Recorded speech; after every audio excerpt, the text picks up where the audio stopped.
तो मैं तो यही कहती हूँ, मैंने पहले भी बोला कि नट्टू काका, मेरा भाई और मोनिका की मम्मी, तीनों मिलने मिलके ऊपर ही गेम खेला है पूरा ये।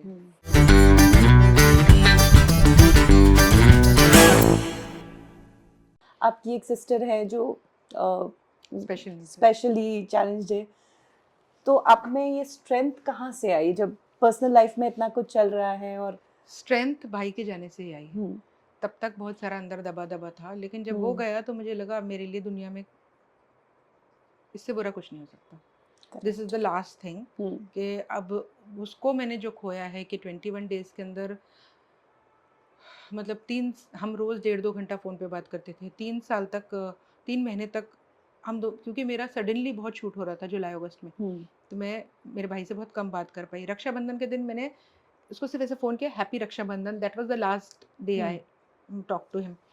एंड उसके बाद 15 अगस्त को, अपना 16 अगस्त को पारसी न्यू ईयर था, मैंने उसको 4-5 बार फ़ोन किया, उसने नहीं उठाया। 17 को उसने फ़ोन किया, मैंने गुस्से में नहीं उठाया कि चल मैंने किया था तो तूने उठाया नहीं। एंड 18 को पता चला वो एडमिट हुआ है, और 9 सितंबर को चला गया। और मतलब एक एक दिन करके डिटीरियोरेट होती गई इसकी कंडीशन, पूरा क्या जो हुआ था उनको? उसको पेट में बहुत तेज दर्द था। और वो दर्द मतलब इतना ज़्यादा था, जो नर्स का कहना था कि जब वो रात को अपने आप आके एडमिट हुआ है, तो उसका ही बस 200 बार वो पलंग ऐसे नीचे बैठ के रो रहा था रात को। एंड उसको सिवियर पैनक्राइटिस हो गया था। अच्छा। वो ठीक हो रहा था, लेकिन वहाँ पर जो डॉक्टर्स ने उसको सेडेशन की दवाई दी थी। तो सेडेशन जो ना, उसका 3 दिन तक सेडेशन का इंजेक्शन में वो बेहोशी पड़ा रहा। 3 दिन बाद इन लोग ने बोल दिया कि हमको नहीं बन रहा है, आप कहीं और ले जाओ। तो हमने बोला ये क्या? बोले नहीं, हम नहीं कर सकते, इसको कुछ होएगा तो हमारे ऊपर नहीं है।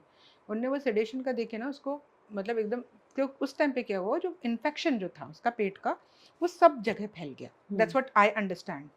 एंड उसके बाद then we shifted him to Nagpur, वहाँ पर भी था वो, फिर वहाँ तो वो वेंटिलेटर पे आ गया। मैं जो उसको लास्ट देखा है, तो ही वॉज द मोस्ट मस्तीखोर, सबको जो बांध के रखने वाला, सबके साथ मस्ती करने एंड एवरीथिंग।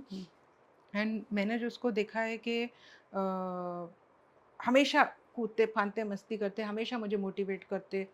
जिन मतलब वो मुझे हमेशा बोलता था, you are the luckiest girl in the world, तेरे साथ कभी ज़िंदगी में कुछ बुरा नहीं होगा। वो एक सेंटेंस मुझे बहुत स्ट्रेंथ देता है, मुझे वो हमेशा बोलता था। एंड दूसरा, जब मैंने उसको वेंटिलेटर पे देखा, तो उसका जो लास्ट, उसने मतलब पहचाना भी नहीं, ऐसे बस उसने मेरी तरफ देखा, और उसने, क्योंकि उसके हाथ पैर बांधे थे कि वो ये करता था, तो वैसे उसने मेरे को वैसा ऐसा किया कि खोल। तो मैंने मुंह पे भी उसका वेंटिलेटर, तो मैंने कहा नहीं खोल सकती भाई, मना किया डॉक्टर ने। उसने बोला खोल, मैंने बोला नहीं खोल सकती। उसने बोला ऐसे, मतलब जो उसका लास्ट जो एक्सप्रेशन मुझे याद है कि खोल ना यार, मतलब ऐसे जो उसने किया ना, बोला नहीं खोल सकती भाई, माफ कर दे मेरे भाई, मैं नहीं खोल सकती तेरे को। एंड 1-2 दिन में उसकी कंडीशन और डिटीरियरेट हो गई। उसका जो वेंटिलेटर था वो निकाल के स्टेटोस्कोपी करके, यहाँ पर उसको टेस्कोमी करके यहाँ पर काट के उसको लगाया गया। एंड 9 सितंबर में शूट के लिए निकल रही थी यहाँ से। मुझे खाना भी गले से उतर नहीं रहा था, क्योंकि I was feeling his complete energy. मेरा सोलर प्लेक्स, मेरा चेस्ट पूरा ब्लॉक हो गया था, क्योंकि I am an empath, I take सब सामने वाले की एनर्जी। तो वो जो फील कर रहा था, वो मैं टोटली फील कर रही थी। मेरा पूरा ब्लॉक था, तो बहुत दिनों से मैं खाना नहीं खा रही थी, वैसे एकदम दुबली हो गई थी मैं। तो मैंने जब वो जिस दिन 9 सितंबर को, मैं सुबह सुबह 7 बजे मेरा शूट था। उस दिन मेहता की एंट्री थी, सचिन श्रॉफ की एंट्री का सीन था। और मतलब मैं पूरी रात ड्रेन्ड आउट थी, क्योंकि मुझे एक दिन पहले मेरे दूसरे भाई ने, आदिल ने, मुझे बोला था कि जेनी आ जा आ जा। मैंने बोला नहीं जाऊँगी। बोले जेनी आ जा, तू पछताएगी। मैंने कहा मैं नहीं आऊँगी, मैं नहीं आ सकती, मैं नहीं देख सकती उसको ऐसे। आदिल वहाँ पहुँचा, आदिल भी उसको जिंदा नहीं देख पाया। और मेरा कज़न ब्रदर भी महरनोश वहीं था लकीली, और उसकी वाइफ थी वहाँ। तो जो जब तो मालूम भी नहीं था वो प्रेग्नेंट है, उसके 1 हफ्ते बाद पता चला वो प्रेग्नेंट है। देन मैं निकल रही थी, और मैंने मयूर को बोला सुबह 6:45 बजे, मैंने कहा मेरे को 2 ब्रेड दे दो चाय के साथ। मैंने कहा मुझे खड़े भी नहीं होते बन रहा है। And he made bread T. मैंने इसे खाया है, मतलब कैसे खाया है मुझे मालूम है। मैं ऐसे यहाँ गेट तक, यहाँ दरवाजे तक पहुँची हूँ, मयूर का फ़ोन बजा। वो फ़ोन बजा, एंड आई वाज लाइक ये न्यूज़ है। तो मैं पलटी, तो मयूर उस तरफ मुँह करके फ़ोन पे बात कर रहा था आदिल से। हाँ, 10 मिनट तक वो बात करता रहा, और जैसे ही वो पलटा तो मैंने कहा क्या गया? उसने बोला, and that was the first moment of my life, I can't even imagine कि वो धोखेबाज छोड़ के गया मेरे को। मतलब हमने इतने वादे किए थे एक दूसरे को कि तू मरेगा पहले तो मैं तेरी आइज़ डोनेट कराऊँगी, मैं मरूँगी तो तू मेरी आइज़ डोनेट कराना। और उसके मरने पे ऐसा हुआ कि उसका इतना एंटीबायोटिक ये था कि उसकी आइज़ डोनेट नहीं कर सकते थे। तो मेरे लिए एक ज़िंदगी का सबसे बड़ा शौक था। I was totally depressed and I was not able to ये कि not able to sync in के कि ये इसके साथ ऐसा हुआ है, ही इज़ नो मोर।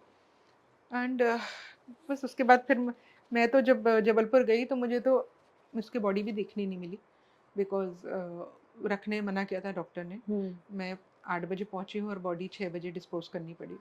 तो मेरे लिए लास्ट मोमेंट मतलब 1 साल पहले में जो लास्ट मेरे बेटी का बर्थडे में उसने इतनी मस्ती की, मैंने पूरे यूट्यूब पे वीडियो बना के डाला है इसका कि मेरी बेटी के बर्थडे में इसने मस्ती की है। पूरा बर्थडे में सब बच्चों के बीच में बच्चा बन के उसने सबको खिलाया है।